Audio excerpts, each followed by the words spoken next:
Friends, welcome to रोशन की class YouTube channel. आप सभी का आज की इस पाठ्य योजना की वीडियो में एक बार फिर से बहुत बहुत स्वागत है।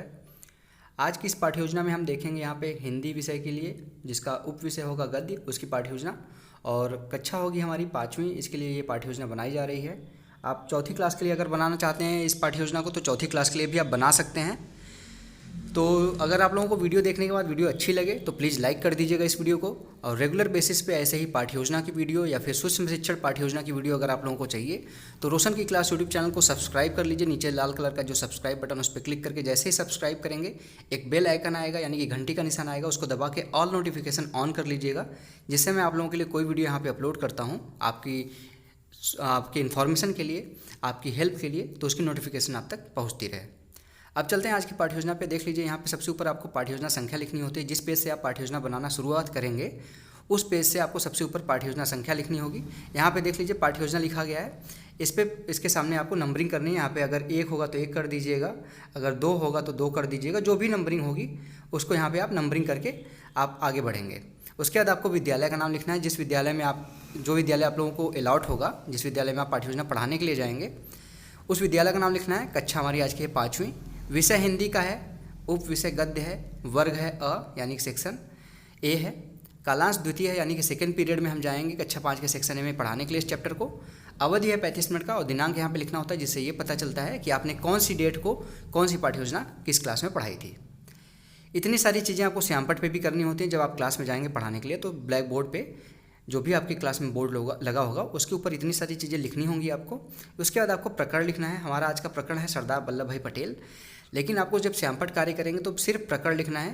प्रकरण के आगे का जो हिस्सा है, जैसे प्रकरण का जो नाम है, ये नहीं लिखना है अभी, सिर्फ आपको प्रकरण लिखना है, ठीक है। इस प्रकरण को लिखने के बाद ये सारी चीज़ें सादा छोड़ दीजिएगा।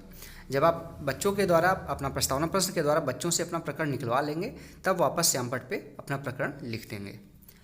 अब इसके बाद देखते हैं हमारा सामान्य उद्देश्य हेडिंग आता है। सामान्य उद्देश्य के अंतर्गत आपका जो विषय है, उप विषय है हिंदी और गद्य, इसको पढ़ाने से बच्चों में किन किन चीज़ों का विकास करेंगे आप, उसके बारे में सामान्य उद्देश्य में कम से कम 4 से 5 पॉइंट, और मैक्सिमम इसमें 8 से 10 पॉइंट लिख सकते हैं। तो देख लीजिए, इसमें पहला पॉइंट है छात्रों में हिंदी भाषा के प्रति रुचि उत्पन्न करना। दूसरा पॉइंट है छात्रों के हिंदी शब्द भंडार में वृद्धि करना।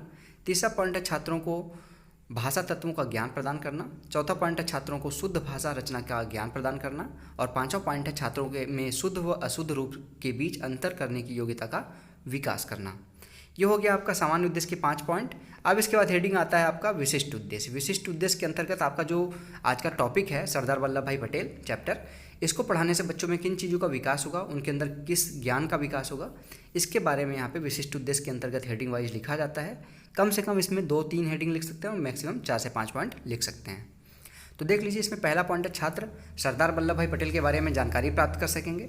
दूसरा पॉइंट है छात्रों को सरदार वल्लभ भाई पटेल के कार्यों के बारे में जानकारी देना। तीसरा है छात्र देश के स्वतंत्रता सेनानियों के बारे में जान सकेंगे। और चौथा पॉइंट है छात्र सरदार पटेल के जीवन के संघर्ष एवं उनके जीवन काल में घटित घटनाओं को समझ सकेंगे। तो ये विशिष्ट उद्देश्य के आपके 4 पॉइंट हो गए। अब इसके बाद हेडिंग आता है सहायक सामग्री। सहायक सामग्री में आप 35 मिनट की क्लास में जिन जिन चीज़ों की सहायता लेंगे शिक्षण कार्य करने के लिए, वो सारी चीज़ें यहाँ पे सहायक सामग्री के अंतर्गत लिखी जाती हैं।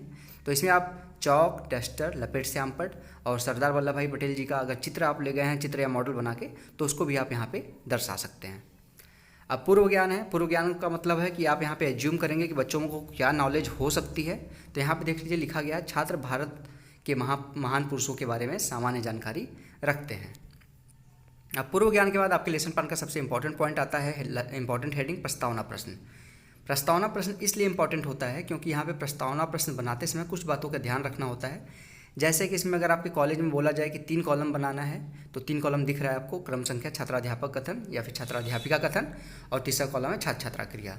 अगर आप लड़के हैं तो छात्राध्यापक कथन होगा, लड़की हैं तो छात्राध्यापिका कथन होगा। दूसरी बात यहाँ पे ध्यान देनी होती है कि कम से कम 3 प्रश्न पूछना होता है अपना प्रकरण निकलवाने के लिए, और ज़्यादा से ज़्यादा 5 से 6 प्रश्न पूछ सकते हैं अपना प्रकरण निकलवाने के लिए। तीसरा यहाँ पे पॉइंट ध्यान में देना होता है कि आप जो प्रश्न बनाएंगे उसमें क्रमबद्धता होनी चाहिए, यानी कि जो पहले प्रश्न का आंसर आएगा उससे आप दूसरा प्रश्न बनाएंगे, दूसरे प्रश्न का जो आंसर आएगा उससे तीसरा प्रश्न बनाएंगे, इस तरीके से होनी चाहिए। तो यहाँ पे देख लीजिए क्रम संख्या में पहला प्रश्न है छात्रों हम किस देश में रहते हैं, तो बच्चे बता देंगे भारत में। दूसरा प्रश्न है भारत कब आज़ाद हुआ, तो बच्चे बता देंगे 15 अगस्त 1947 को। फिर तीसरा प्रश्न यहाँ पे बना सकते हैं आप, 15 अगस्त 1947 की आज़ादी की किन किन नेताओं ने हिस्सा लिया। तो जो आप यहाँ पे आपको आंसर में 2, 3, 4, 5 जो भी मिलना होगा मिलेगा, अलग अलग छात्र आंसर देंगे। तो यहाँ पे महात्मा गांधी जी का नाम आप लिख सकते हैं, पंडित जवाहरलाल नेहरू जी का नाम लिख सकते हैं, सरदार वल्लभ भाई पटेल जी का नाम लिख सकते हैं। इसके बाद आपको सरदार वल्लभ भाई पटेल से मतलब था, तो यहाँ पे सरदार वल्लभ भाई पटेल का नाम मिल गया आपको। अब यहाँ पे आप अगला प्रश्न पूछेंगे, इन नेताओं में से लौह पुरुष के नाम से किसे जाना जाता है, तो बच्चे बता देंगे सरदार वल्लभ भाई पटेल। तो यहाँ पे आपका प्रकरण निकल गया है, लेकिन आपको अभी समस्यात्मक प्रश्न बनाना है, क्योंकि समस्यात्मक प्रश्न बनाएंगे तभी आप उस चीज़ को पढ़ाएंगे। तो समस्यात्मक प्रश्न देखिए पाँचवां है, सरदार वल्लभ भाई पटेल के विषय में विस्तार पूर्वक बताइए। तो बच्चे इसको नहीं बता पाएंगे विस्तार से, तो ये हो जाएगा उनके लिए समस्यात्मक प्रश्न। जैसे ही समस्यात्मक प्रश्न होगा अपना उद्देश्य कथन यहाँ पे आप बोलेंगे, और श्यामपट पे स्टार्टिंग में जो मैंने बोला था प्रकरण के सामने अपना प्रकरण का नाम नहीं लिखना है, अब जाके वहाँ पे आप प्रकरण का नाम लिख दीजिए सरदार वल्लभ भाई पटेल, और उद्देश्य कथन बोलिए। छात्रों आज मैं आप सभी को सरदार वल्लभ भाई पटेल के विषय में विस्तार से बताऊँगा। अब बच्चों को पता चल गया है कि वो सरदार वल्लभ भाई पटेल के बारे में पढ़ने वाले हैं। अगला हेडिंग अब आता है प्रस्तुतिकरण, यानी कि प्रेजेंटेशन। अब उस चैप्टर को आप पढ़ाएंगे। इसमें आपको 5 कॉलम बनाने होते हैं, शिक्षण बिंदु, छात्राध्यापक कथन, छात्र छात्रा क्रिया, प्रविधि, और प्रविधि को ही शिक्षण विधि भी कहते हैं, विधि भी कहते हैं, और लास्ट में श्यामपट कार्य। तो यहाँ पे देख लिए, थोड़ा सा मैं जूम करके दिखा देता हूँ। शिक्षण बिंदु में पहला पॉइंट है सरदार पटेल का जन्म। इसमें आपके बुक में जो पैरा है वहाँ पे पहला पैरा आप लिख लीजिए डैश डैश करके, वल्लभ भाई पटेल डैश डैश डैश साहसी थे। आदर्श वाचन करेंगे, यहाँ पे शिक्षक का कार्य है, छात्राध्यापक का कार्य है यहाँ पे आदर्श वाचन करना, यानी कि उस पैरे को अच्छे तरीके से उचित लय से पढ़े। तो यहाँ पे देख लीजिए लिखा गया है छात्राध्यापक उचित और स्पष्ट उच्चारण तथा आरोह अवरोह एवं विराम चिन्हों को ध्यान में रखकर गद्यांश का आदर्श वाचन करेगा। छात्र उसको ध्यानपूर्वक सुनेंगे, छात्र कॉलम में, छात्र क्रिया वाले कॉलम में लिखना है छात्र ध्यानपूर्वक सुनेंगे। फिर उसके बाद अनुकरण वाचन करेंगे छात्र, कक्षा के छात्रों द्वारा गद्यांश का अनुकरण वाचन किया जाएगा, यानी कि जो छात्राध्यापक पढ़ा रहेगा उसी का अनुकरण करेंगे छात्र। फिर विकासात्मक प्रश्न यहाँ पे आता है। विकासात्मक प्रश्न में देख लीजिए पहला प्रश्न है वल्लभ भाई पटेल का जन्म कहाँ हुआ था, तो बच्चे बता देंगे गुजरात में। दूसरा प्रश्न फिर बनता है मुंबई की सभा में उन्होंने क्या कहा, तो बच्चों को नहीं पता है इसके बारे में, उनको ज़्यादा जानकारी नहीं है तो मौन हो जाएंगे। अब यहाँ पे व्याख्या दीजिए, वल्लभ भाई पटेल का जन्म 31 अक्टूबर 1875 को गुजरात के पटेलाद तालुके के करमसद गांव में हुआ था। मुंबई की सभा में श्री पटेल जी ने सिंह की तरह गरजते हुए कहा था कि अंग्रेज जितनी जल्दी भारत को आज़ाद कर देंगे उतना ही अच्छा होगा, यदि देरी की गई तो यह उन्हीं के लिए खराब होगा। तो उसके बाद यहाँ पे देख लीजिए प्रविधि में विकासात्मक प्रश्न के सामने लिख दीजिए प्रश्नीकरण विधि, और जो व्याख्या दी है उसके सामने प्रविधि वाले कॉलम में लिख दीजिए व्याख्यान विधि, और यहाँ पे कठिन निवारण शब्द लिख दीजिए श्यामपट पे, जो कठिन शब्द आए आपके पैरे में जो आपने पढ़ा था आदर्श वाचन, उसमें देख लीजिए शब्द आया था देशभक्त, उसका अर्थ होता है देश के प्रति प्रेम भाव रखने वाला। दूसरा है लौह पुरुष, इसका अर्थ है मन की दृढ़ता के लिए दी गई उपाधि, सरदार वल्लभ भाई पटेल की दृढ़ता के लिए, मन की दृढ़ता के लिए उनको उपाधि दी गई थी। तीसरा यहाँ पे है शब्द गैर कानूनी, जिसका अर्थ है कानून के विरुद्ध। अब इसके बाद आगे बढ़ते हैं। अगला शिक्षण बिंदु है यहाँ पे सरदार पटेल जी की शिक्षा। छात्राध्यापक कथन में देख लीजिए लिखा गया 22 वर्ष डैश डैश डैश भी मिला। आदर्श वाचन फिर करेगा छात्राध्यापक, यहाँ पे छात्राध्यापक द्वारा उचित आरोह अवरोह व विराम चिन्हों को ध्यान में रखकर गद्यांश का आदर्श वाचन किया जाएगा। अनुकरण वाचन किया जाएगा छात्रों द्वारा, कक्षा के छात्रों द्वारा गद्यांश का अनुकरण वाचन किया जाएगा। छात्र आदर्श वाचन के सामने लिख दीजिए छात्र ध्यानपूर्वक सुनेंगे। और विकासात्मक प्रश्न फिर बनता है यहाँ पे। विकासात्मक प्रश्न में पहला प्रश्न है सरदार पटेल जी ने मैट्रिक्स की परीक्षा कहाँ से पास की, तो बच्चे बता देंगे नाडियाल स्कूल से। फिर दूसरा प्रश्न है पटेल जी विदेश किसकी पढ़ाई के लिए गए थे, तो बच्चे को नहीं पता है तो ये मौन हो जाएंगे। ये प्रश्नीकरण विधि थी तो प्रश्नीकरण विधि लिख दीजिए। अब इसके बाद व्याख्या यहाँ पे दीजिए, सरदार पटेल जी ने 22 वर्ष की अवस्था में मैट्रिक की परीक्षा नाडियाल स्कूल से पास की। पटेल जी कुछ समय बाद विदेश चले गए, वहाँ उन्होंने कानून की पढ़ाई की। उन्होंने कानून की पढ़ाई बहुत परिश्रम से की और वे परीक्षा में प्रथम स्थान प्राप्त किए, जिसके लिए उन्हें 50 पाउंड पुरस्कार दिया गया।